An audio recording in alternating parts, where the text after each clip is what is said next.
Hi there, Johannes Keating here. Lots of people seem to feel quite overwhelmed about all the moving parts and complexities involved with doing ISTDP or ISTDP informed therapy. It can be really overwhelming. There is so much to attend to. There's so many things that we need to keep our fingers on the pulse for, the moving parts, the parameters of assessment. And so what I want to do now is take a minute or two and talk about that.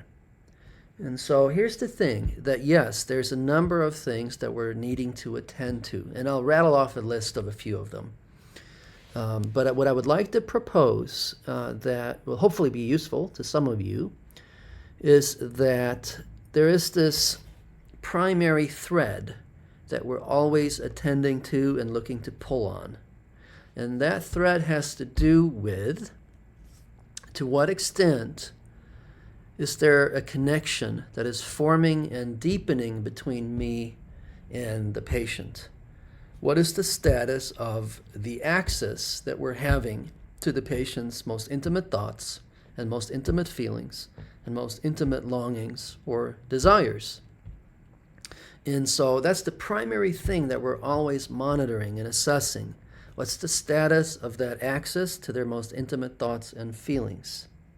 And that would include an assessment of what's impeding or obstructing that connection and that access. And that could be something the patient is doing to impede their own progress and their own opening. Or it could be something that we, as the therapist, that we are doing to get in the way of the process, or something that we are both doing to get in our way to impede the progression of the treatment. So either them or us or some combination of the two of us, you and the patient. And so that's the primary thing to always attend to. What's going on with the connection? How close are we? How much access do we have to their most intimate thoughts and feelings? And what's going on with, at this very moment, what's the patient doing to impede their own progress? What am I potentially doing to contribute to that obstruction? Or what are we doing together? Okay, so having said that, yes, there are a number of other things that we're always attending to. Two important areas that we're always checking out is where are we now in the central dynamic sequence, so we have some sense of orientation and bearings to access the unconscious and to help them reach their goals. Where are we on that path of things, the central dynamic sequence, inquiry, pressure, clarification, challenge, usually crystallization of resistance, not always, and then head-on collision and breakthrough and consolidation of insights. That's the quick and dirty version. So where are we there in terms of that arch of things?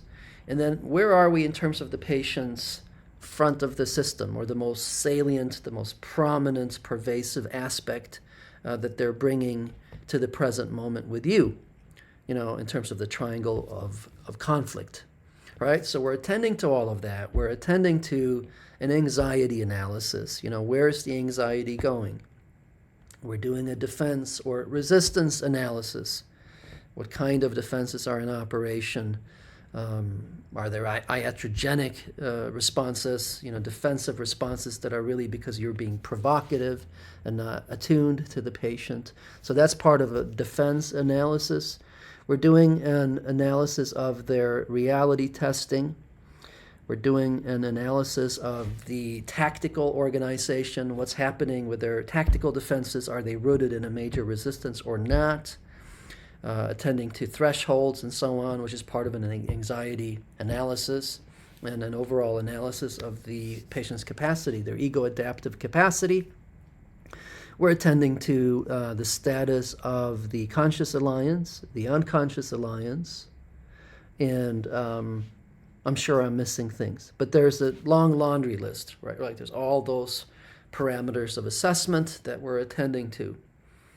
And the thing to not forget, though, is that we are simply aiming to deeply connect with the aim of gaining access to their most intimate thoughts and intimate feelings. That was Davinlu's big thing, is that we have a job to do, and that means we have to examine your most intimate thoughts and feelings in order to help you get to the bottom of these problems. It's an ambitious model, and that's the heart of ISTDP, to get to the bottom of those problems through the act of examining the patient's most intimate thoughts and their most intimate feelings. So that should be the primary North Star.